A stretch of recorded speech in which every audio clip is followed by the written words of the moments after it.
I hit the button, and it looks like we are live. Let me get my iPad on here.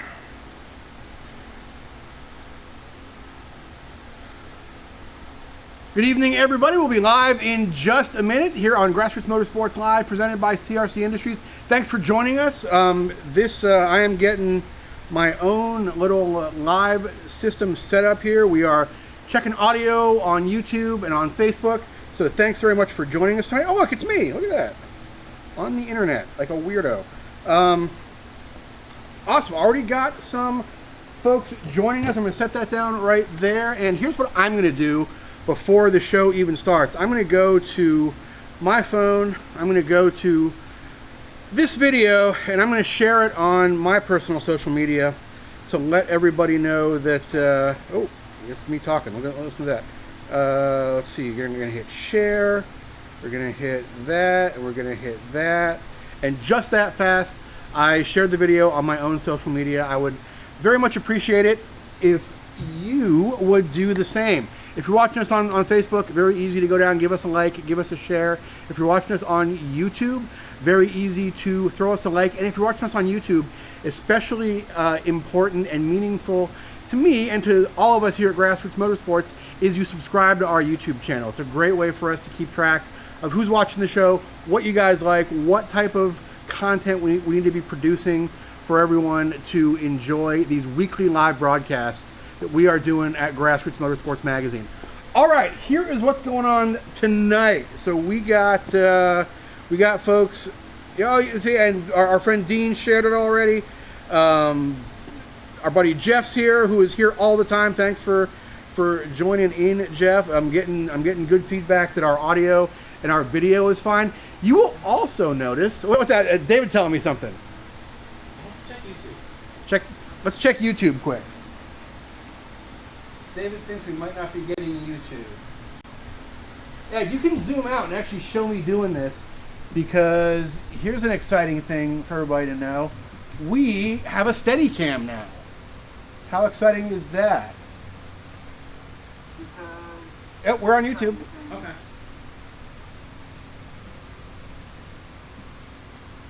So I'm going to close that up. There we go. Yeah, now. Okay, David's got it. So I actually can't show you, Ed, with the Steadicam, but you can hopefully see very fluid camera motion, and it's just another sign that we are trying to improve these broadcasts every week and trying to bring you guys more and more exciting content, and it's fun to have cool toys to play with. Before we get started tonight, Dean already says he likes the camera. That's awesome. Before we get started tonight, let me tell you guys about the folks that support this show, namely our presenting sponsor, CRC Industries. You guys can see our wall of CRC stuff back up here. That is not just a coincidence, folks. That wall of CRC stuff was there long before they were supporting this show. We are huge fans of CRC. They are big fans of ours. It is a one big happy family. They are a fantastic company. They're a company that supports the world that we exist in. Amateur motorsports, professional motorsports, autocrossing, road racing, drag racing at every level. They are supporters of our Grassroots Motorsports 2017 Challenge.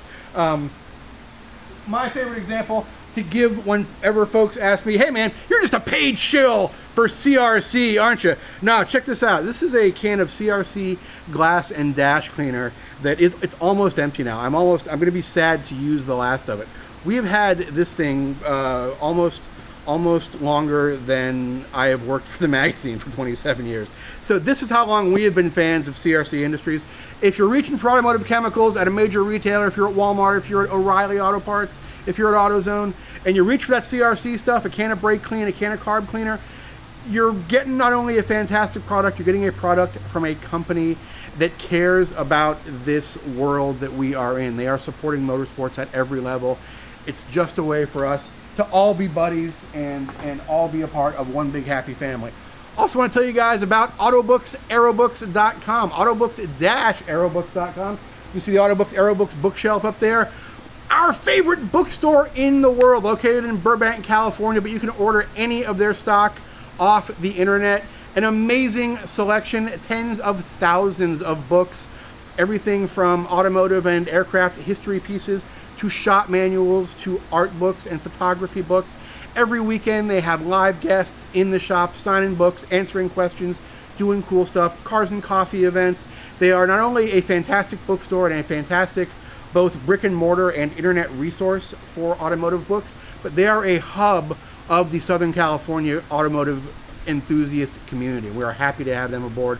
So if you like to read like we do, autobooks-aerobooks.com. We got a really cool new book that we're going to be featuring from them later in the show.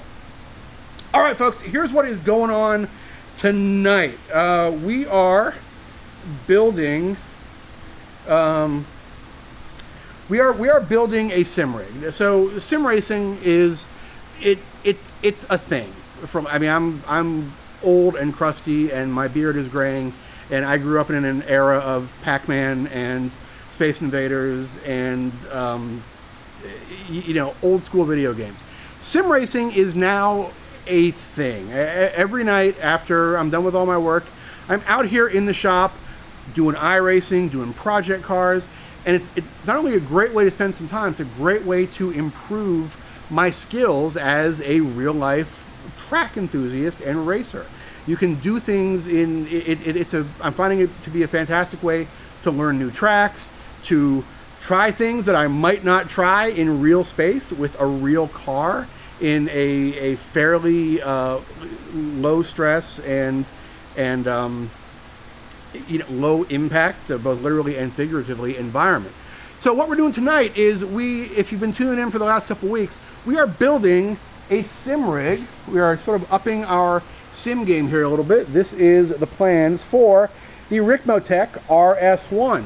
So Ricmotech, very respected name in the sim racing game. They will supply you with a computer to run sims with. They will supply you with rigs of various complexity and various cost for you to sit in while you do your sim racing.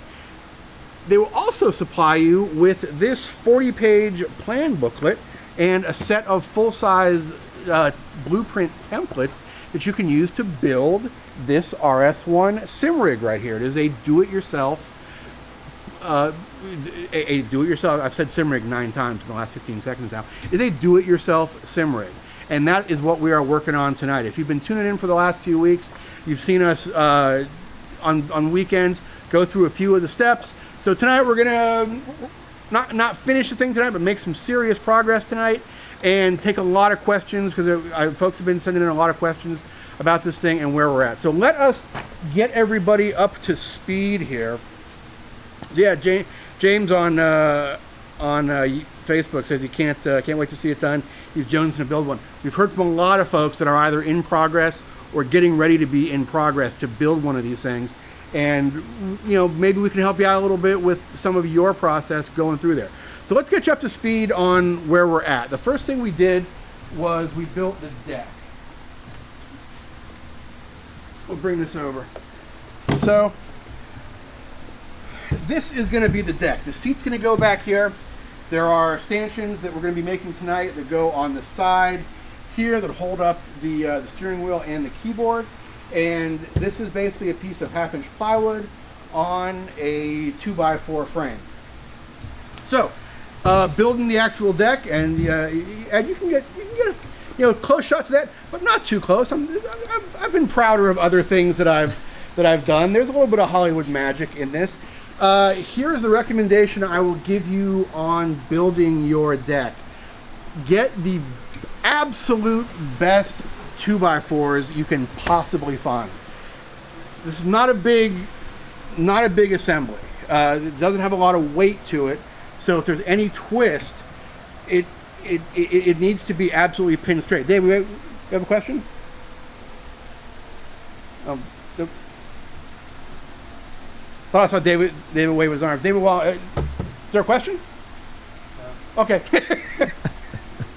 So, what we actually did was, instead of using 2x4s for the construction, I used 2x6s, and we ripped them down to size so they had nice square edges, nice sharp corners, and we still had a little bit, just a tiny little bit of lateral twist in this one. So if I were to show you that any closer, you would see that there were a couple of joints in there that are not what I would call cabinet quality. We had to put a couple of shims in there, and we had to do a little bit of sanding to straighten things out. But that's the deck. It took, you know, less than a couple of hours.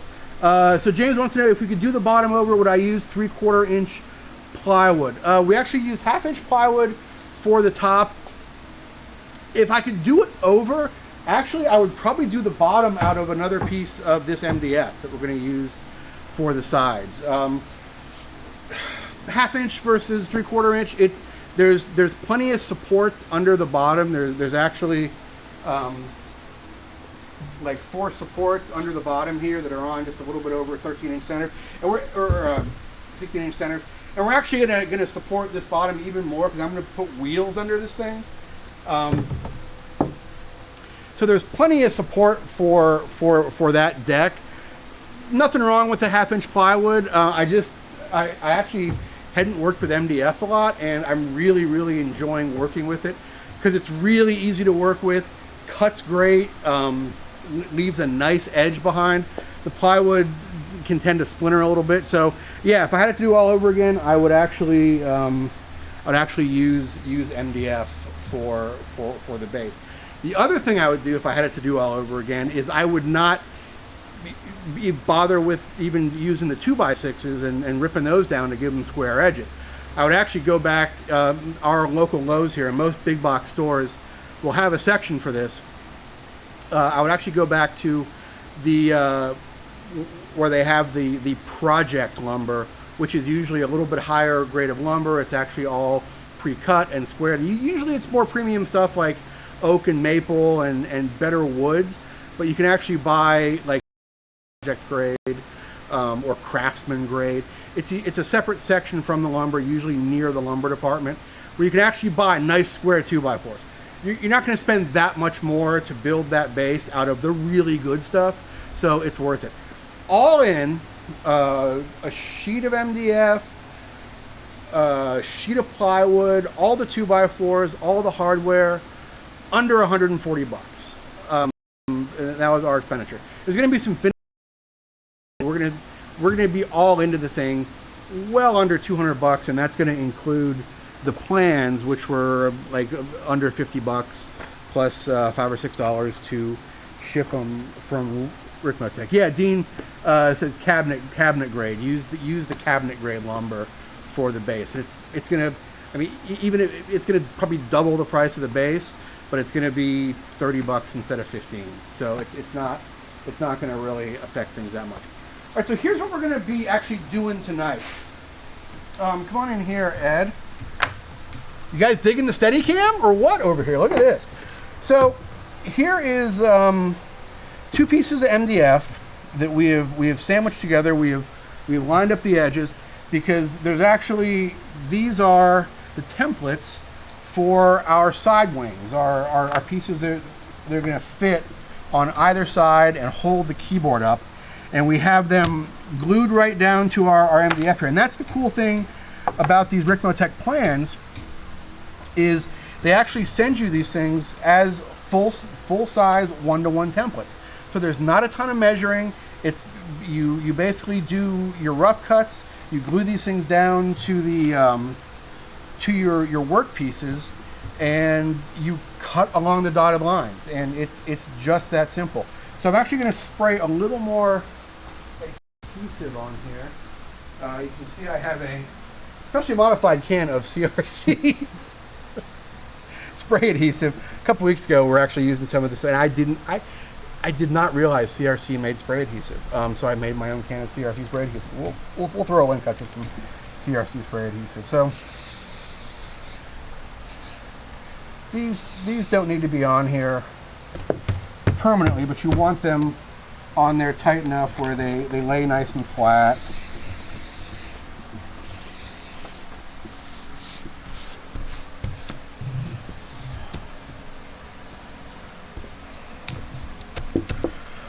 So you can see we also have a lot of pre-drilled holes in here. square demarcations are for a larger version of the side panel. If Ricmotech recommends if you're 5/10, they should be able to fit in the smaller version. So we're building. I need to drill here.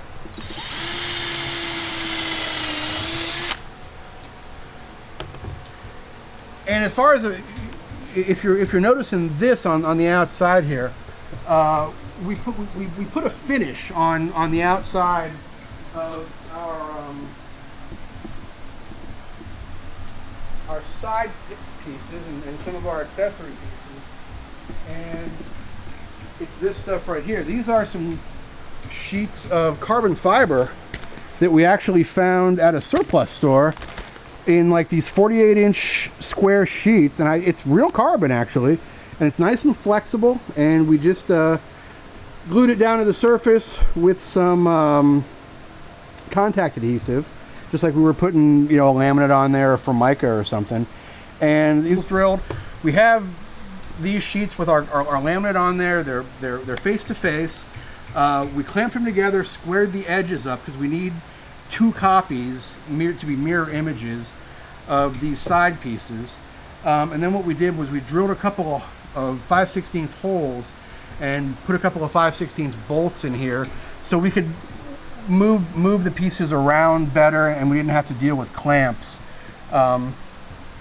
So we actually only need 1 copy of this piece here. We're going to end up with 2, which is no big deal. We need 2 copies of this. This is the pedal mount. This is the keyboard mount. So we're going to end up with an extra piece of that.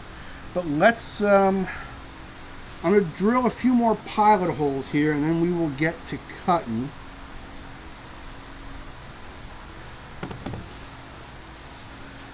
Go ahead and center punch these.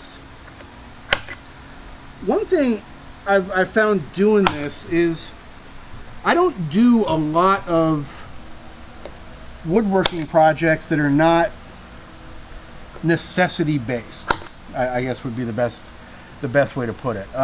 If I'm working with wood, it's because I'm probably fixing something that was made out of wood to begin with. I'm not really building things from scratch in wood, and the same might be true for a lot of you if you're sort of existing in this world.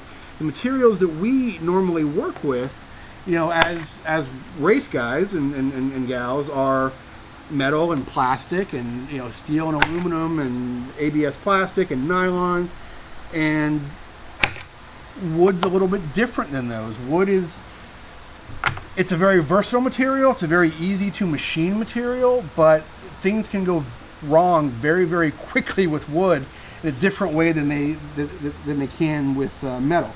Luckily, it's usually a less expensive screw up when something goes wrong with wood, but it's definitely a material that if you don't do a lot of woodwork, but you're used to doing fabrication projects, you're not going to be out of your element. You just need to remember that you can drill a hole in a piece of wood or in 2 pieces of wood that fast. So you can obviously imagine how quickly you can screw stuff up when you're working with wood. So those are going to be my pilot holes for the main bolts that are going to go through there. I'm going to drill 2 more holes in here that are not marked that I'm actually going to end up using to, where do I want to put them? I'm going to end up using to just position the piece when I line up to put a couple of temporary screws in.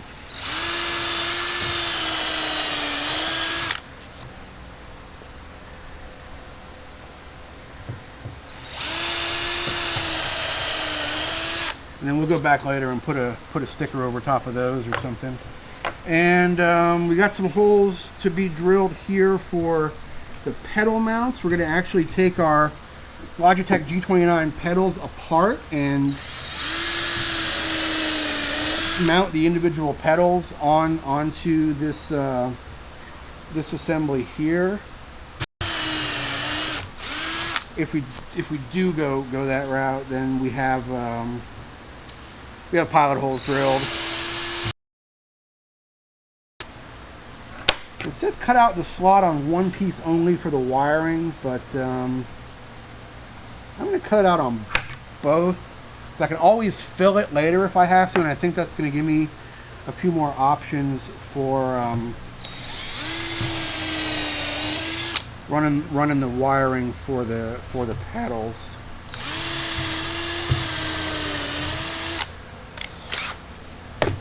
So for that, we basically just need to drill a hole.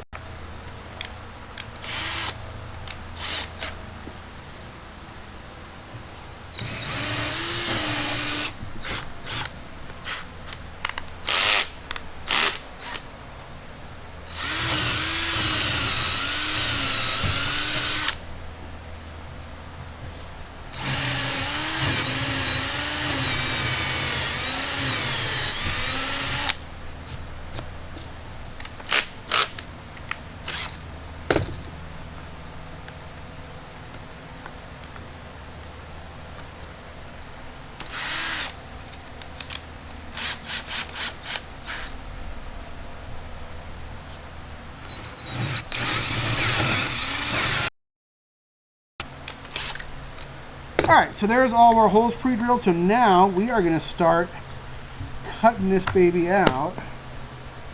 And give you these out. I'm kind of bummed about that because I have some stuff that I really, really like. Boy, look at this Steadicam work. So Jeff said he just renewed for another year. At this rate, he'll be able to leave a subscription in his will. We think your ancestors will be very, very pleased about that. Okay, so let's start making some of our rough cuts on our workpiece here. So what we're going to do is we're going to make all of our straight cuts here with the circular saw, or as many of them as we can. And then we're going to do our finer cuts with the jigsaw. And I'm actually going to put up a little fence here to guide my circular saw, which is the right way to do it. That's another thing. I don't normally do projects, so I kind of realized through doing this that I'm a bit of a butcher when it comes to working with wood. So again, always slow down, take your time. So let's set up, see how far our fence needs to be from there to cut properly.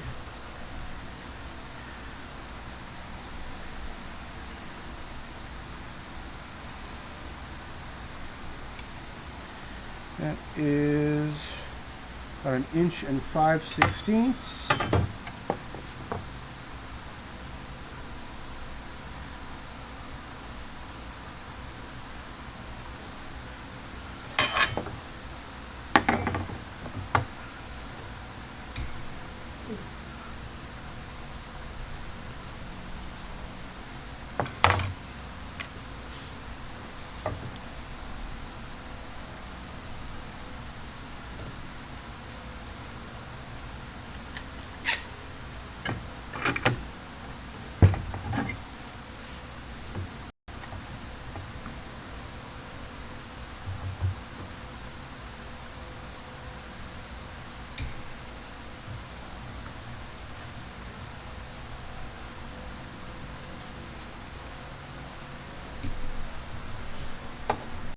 It's not so critical that the dimensions be exact. It's more critical that they be symmetrical. So while we're taking great care to cut this stuff exactly, if we did screw up, imagine that. If we did screw up, it's not the end of the world. It's much more important to have this stuff symmetrical than it is to have it exactly trimmed to right to the line on this stuff. Let me get my safety glasses on.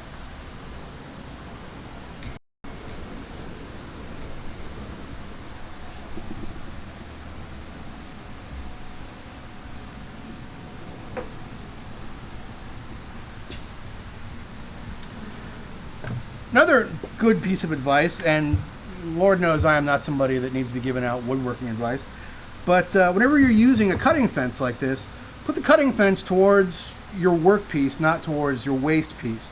If we were to screw up and the saw were to come off the fence and take a unexpected turn, we're only going to screw up our waste piece, whereas if we had the fence set up to protect our waste piece, you could accidentally screw up and go into your workpiece.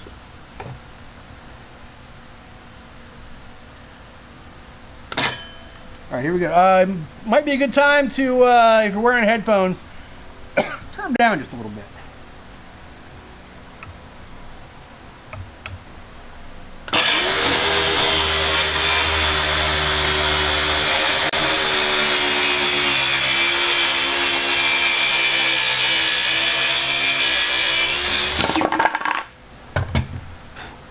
Another thing I forgot, actually, that we'll do now that I'm working with MDF here.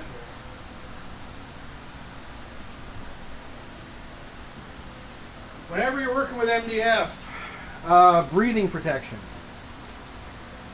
This stuff is compressed sawdust, basically. It's sawdust that is held together with glues and binders, and there's formaldehyde in there, there's adhesives in there, and it makes this very, very fine powdery dust. So I'm going to wear breathing protection. Ed, you're fine, but I'm going to wear breathing protection for the rest of it. I'm standing right over top of it. Ed, you're probably fine. I mean, if you turn into a werewolf or something, I'll be the first one killed. So if I start to fall, just catch the camera. Yeah. All right, so there's our first cut.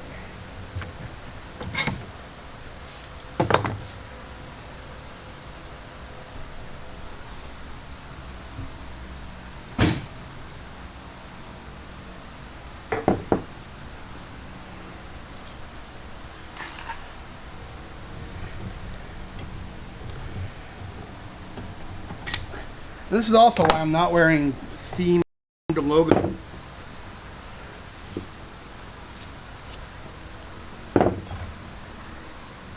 By the way, I was raised, my dad was a very skilled carpenter, cabinet maker, you know, not just a fix-it guy, would build cabinets and stuff for a living.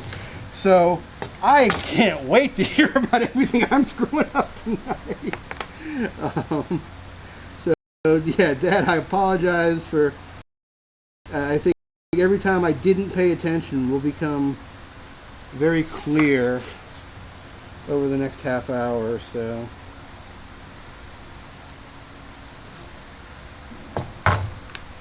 Mark our piece, fence it off there.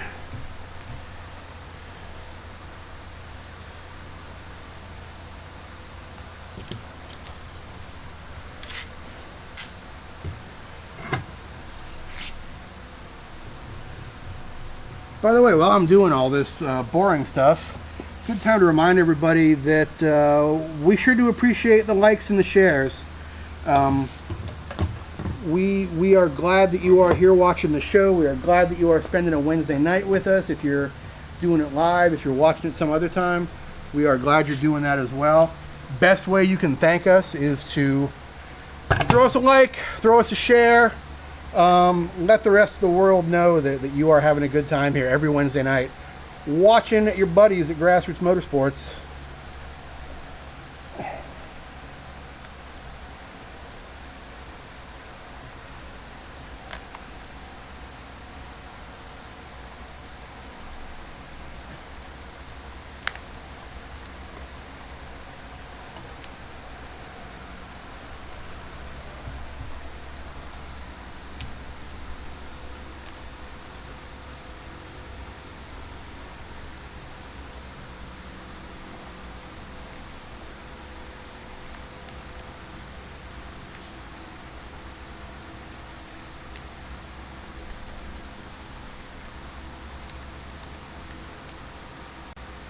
She did it already? Where's the other side of this?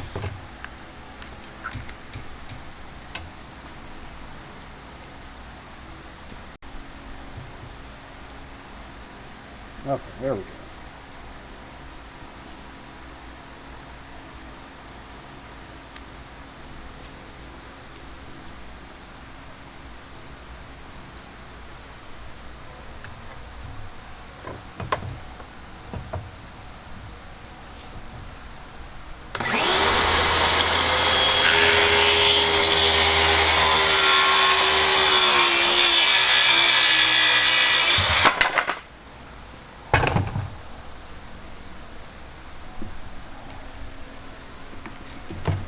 See what a nice edge this MDF leaves? And actually, before we got too far into doing the stuff with our carbon fiber applique, I glued up a test piece and to see how well the carbon fiber would cut. And it cut really, really well. So that's why we weren't afraid to use it. So let's see how we want to do this. Let me trim.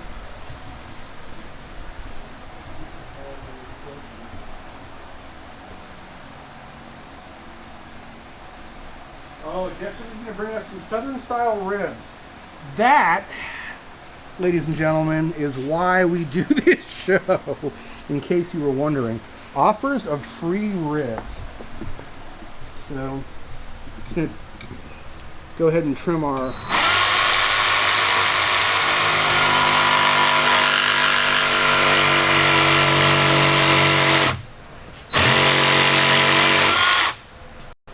round it off.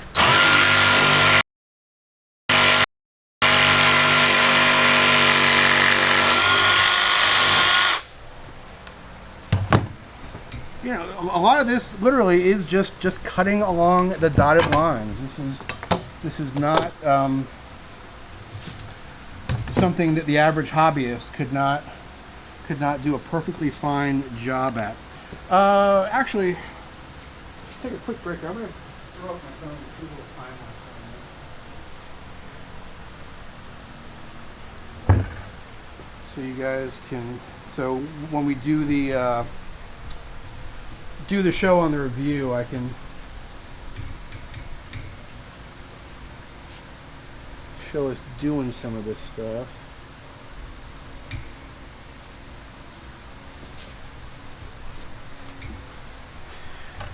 So I think next we'll make our inside cuts here. We're actually going to be using a different side of the saw. So I got to measure this other side of the saw.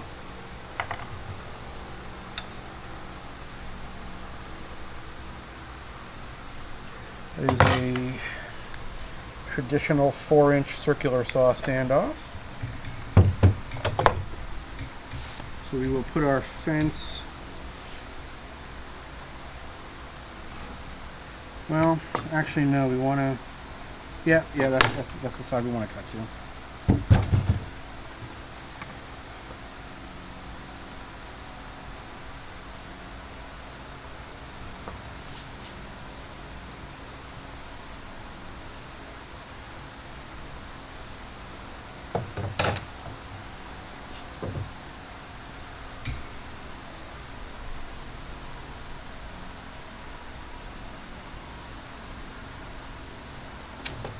This is where things get tricky a little bit when you're using a circular saw to make these cuts. Is we now have to cut something to get it ready for an inside radius.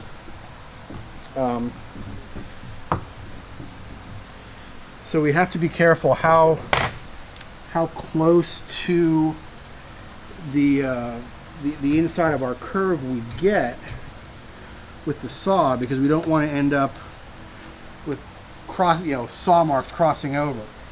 You can see what happens is with a circular saw, you can't actually cut a perfectly square corner because the saw is taking an arc-shaped cut out of a piece of wood. This is the same way bump steer works.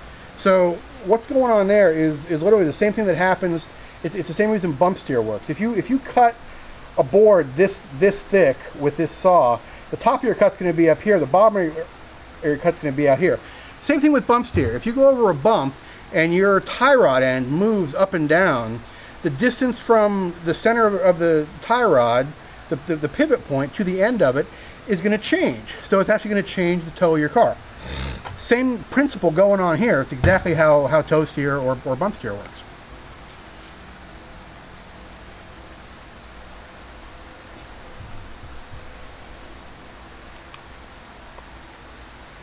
See all the stuff we learn on this show, everybody?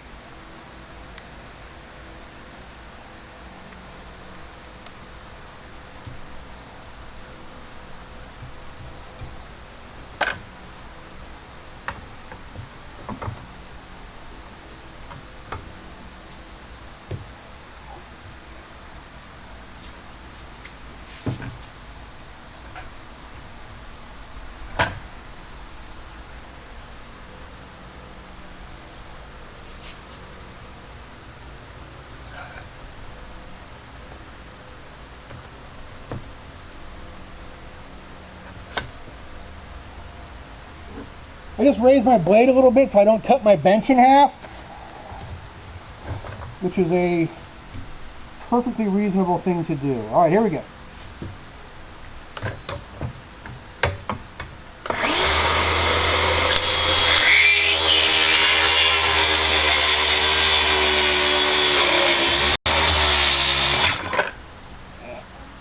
Totally cut my bench in half.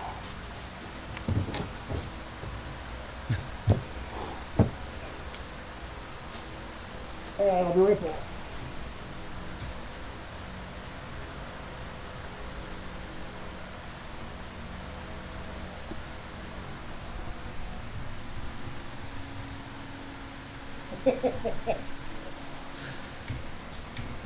Baby, I am your father.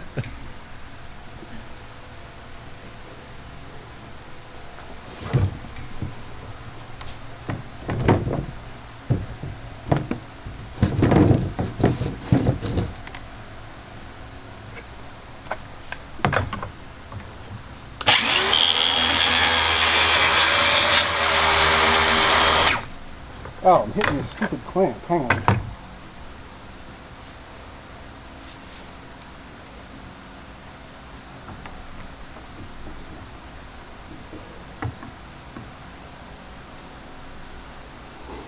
Let me just do this the old-fashioned way.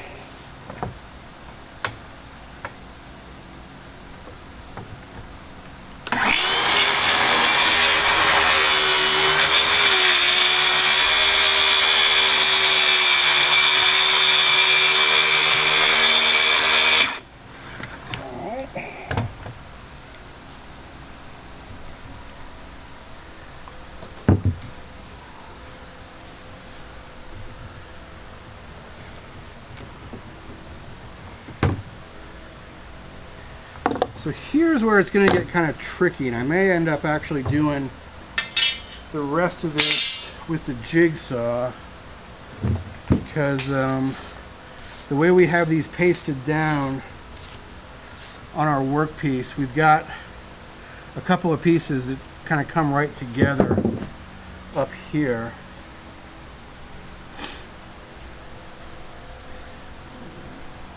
So I think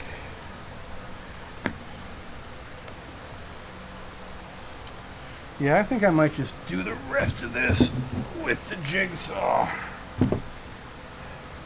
We can always go back and sand. If this edge doesn't come out perfect, we can always go back and sand it a little bit. So I'm going to mark out this line so we don't accidentally cut to it. And we're going to go ahead and make the rest of this cut here. Actually, what I'm going to do, how are we going to do this? Because I don't want this to come apart till the very last minute. Okay, so I'm going to start from up here, and we'll cut this way towards the center, and then we'll finally do the center last. That'll separate those two pieces. Before we do that, though, I'm going to take a quick break. We're going to check see if we have any questions. So, Jeff wants to know. Jeff's still asking about the ribs. We got a dozen people at the office, Jeff, and if they're not there, it's more ribs for me. So You bring as much as you want. No, Jeff said he's digging the cordless jigsaw. I just made the investment, and DeWalt's not giving us any money at all. I just made the investment in this DeWalt stuff, and the reason I did that is because I had bought a DeWalt cordless impact wrench, which is awesome. It's literally, I don't even use air anymore for my impact stuff. So I was invested in the DeWalt ecosystem already, and so I just started buying more of the DeWalt stuff, and I like it a lot. The jigsaw is awesome. The circular saw is amazing. It's amazing what we can do with cordless tools now. Before we go any further, let me tell you, Ed, let's do some Steadicam work. Come over to the CRC shelf. Tell you guys a little bit about CRC. Everybody is obviously familiar with CRC brake clean. Brake clean is basically the default answer for, hey, what would I clean my brakes with? Reach for brake clean. Brake clean is CRC brake clean, folks. That's what it's called. They have a fantastic lineup of other products. If you scroll back on our YouTube feed, you will see all kinds of tech explanations of what all this stuff does. Yes, there is a difference between throttle body cleaner and carb cleaner and intake valve cleaner and mass airflow cleaner. They all have specific purposes. They are all used for different things and in different situations. So it's not just a bunch of stuff coming out of the same vat somewhere. There is a reason all this stuff exists. And the more we work with CRC, the more I realize how much engineering goes into all these products. So, as we always say every week, baby, if you are reaching for automotive chemicals anywhere at a major retailer, and you reach for this CRC stuff, you're getting a fantastic product. You're also getting a product from a company that supports the world that we exist in, this world of amateur and professional motorsports at every level. Also, want to direct your attention up here to the Autobooks-Aerobooks bookshelf, and this brand new book, actually just the cover of the book, Eric Strenger, his work with Porsche. Eric Strenger, if you don't know who Eric Strenger was, this is a book that I cannot wait to read.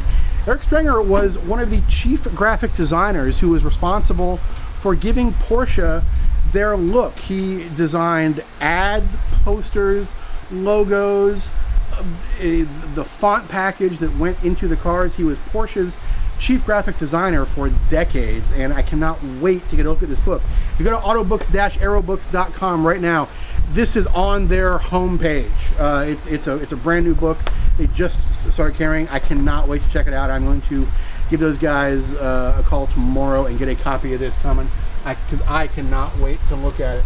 Also, if you go to autobooks-aerobooks.com, you will see not only every book you could possibly imagine about anything with wheels, wings, or propellers, but you will see a calendar of everything going on in the Southern California automotive scene. They are not only a fantastic brick and mortar and internet bookstore, they are an amazing resource for the car hobby in Southern California. So check them out, autobooks-aerobooks.com.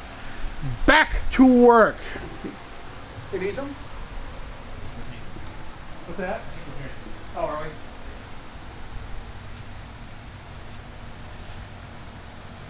We were pretty close to it over there. Jeff says, thank you for pronouncing Porsche correctly. We know how to pronounce Porsche, my friend. My breathy deal keeps coming apart here. That's not safe. I should use a toxic glue to hold this on.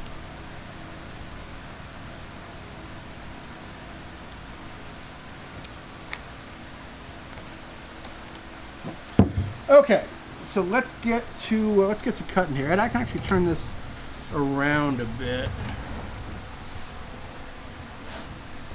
so maybe you might be able to see a little better. And we will make the rest of the cut on these main wings.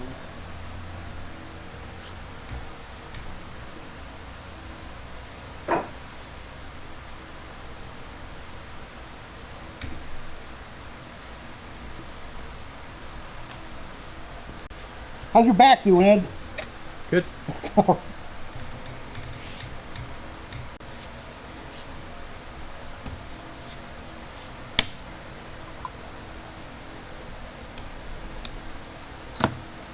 All right, Say goodbye to my fingers, everybody.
You guys can see this MDF stuff just produces a massive amount of dust, but it does produce a really, really nice, clean cut edge.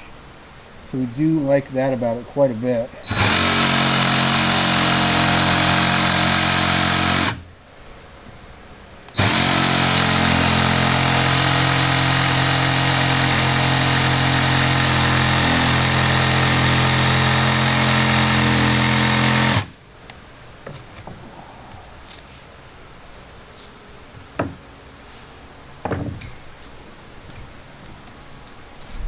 Go a little deeper with our cut there so they don't line up.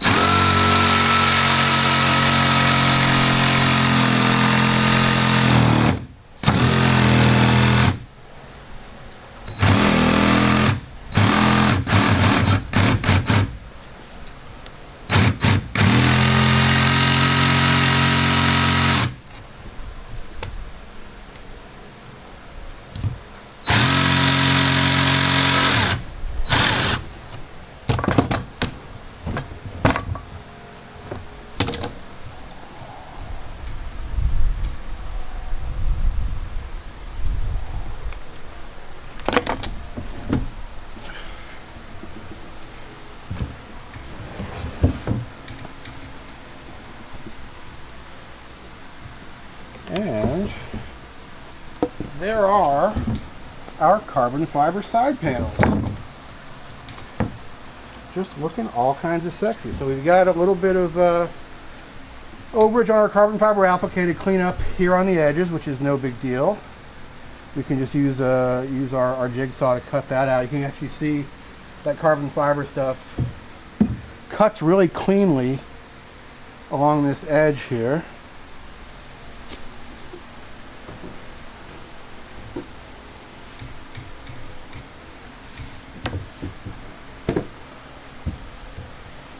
there's our side panels.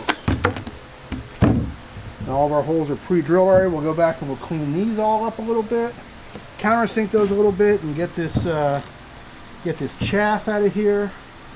Got a couple of little boofs where we're going around the corners there, but nothing we can't overcome without a little bit of filler.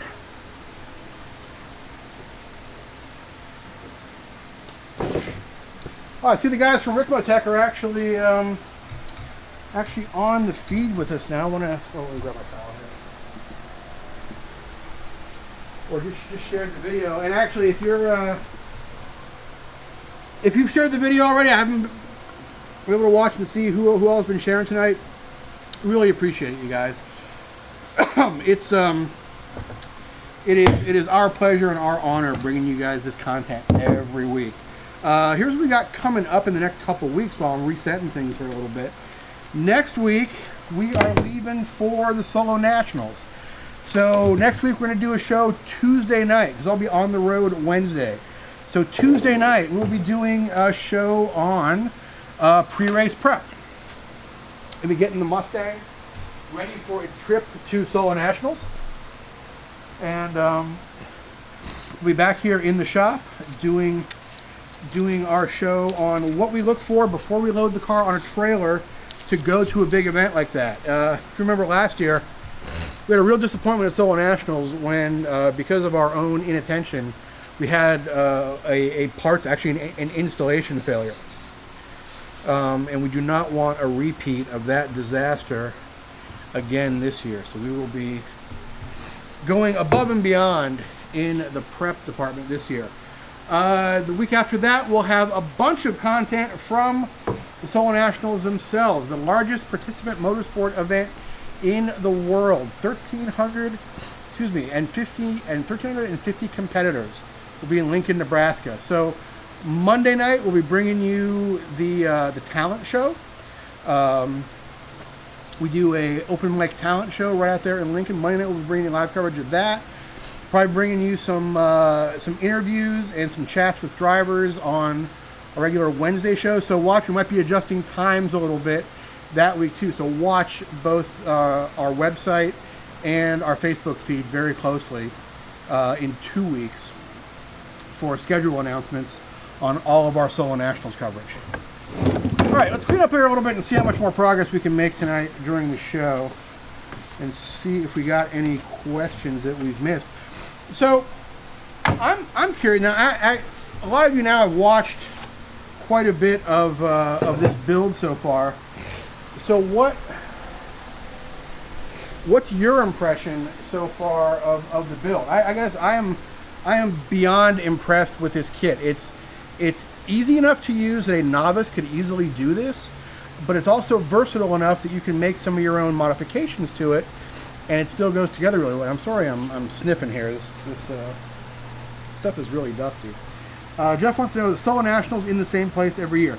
Yeah, Lincoln, Nebraska, every year, baby. When I first started going, they were in Salina, Kansas, moved to Topeka, Kansas, and their current home for the last decade or so has been at Lincoln, Nebraska, where it will be, I believe, for at least another 10 years. One of the best, if not the best, autocross sites anywhere in the world, probably. It is just absolutely beautiful. A couple of square miles of World War II era concrete. Where are we at time-wise? We're running out of show here pretty soon. So we're gonna start wrapping stuff up here pretty soon. The rest of the work looks a lot like what we just did tonight. We've got 2 more panels to cut out here, our monitor and keyboard platform and our pedal bridge, and then we've got another panel that we need to cut. It is still, yeah, the steering wheel deck is over here. So we still have a little bit of cutting out to do. It looks exactly the same as the cutting we just did. So again, if you're thinking about building this thing, man, it is not hard. If I was gonna go buy all the stuff, sit down and just do everything, you're probably you could probably go to Lowe's, go to Home Depot after work on a Friday afternoon, spend the whole weekend building and be doing sim racing Sunday evening or Monday. It's one of those things that's sort of as simple or as complex as you choose to make it, and we're putting a few flourishes on it, but we're following the instructions, and the instructions are well written and well prepared, easy to follow, and we're really impressed with the whole package so far. So kudos to Ricmotech. In the next couple months, when we finish this up, Frank from Ricmotech is gonna actually come up to the shop here and bring a super high-end rig that is something that he can supply you as well. One of his prefab sort of pre-made custom rigs. We're gonna be showing that off a little bit too, kind of comparing it to this, what, you know, pros and cons, dollar for dollar. But I'm imagining this is going to stack up fairly well to even the high end stuff. I'm very impressed so far. Before we go, let me tell you a couple things about the people that support this show. First off, I have a big hand out there for Ed Higginbotham, who for the first time in his life has flown a Steadicam for an hour straight and done a bang-up job. He has not been on the floor once, and the camera has followed me for the whole thing, and it looks fantastic. So nice job, Ed. Thanks to David, who's back there working the boards, chatting with you guys online, and thanks to everybody who is out there watching us online, on Facebook, on YouTube. Thank you for joining us for all of this great content. Also want to talk about the folks at CRC Industries. They are proud supporters of this show. They are longtime supporters of many of our efforts at Grassroots Motorsports Magazine, not only our $2,000 challenge events, but many of our other events as well. You can see a big selection of their lineup right there, but that's a lot of CRC stuff. They have over 15,000 different product numbers. So I actually don't feel that bad about not realizing that they made spray adhesive a couple weeks ago. 15,000 products in their entire lineup. They are everything from automotive and aircraft to food service and industrial chemicals. They are a fantastic company. Best of all, they're a company that lives in our world. They support our world of amateur and professional motorsports.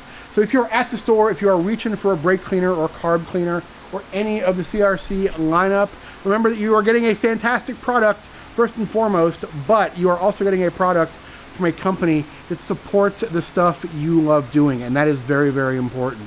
Other things we love doing is reading. Autobooks-aerobooks.com.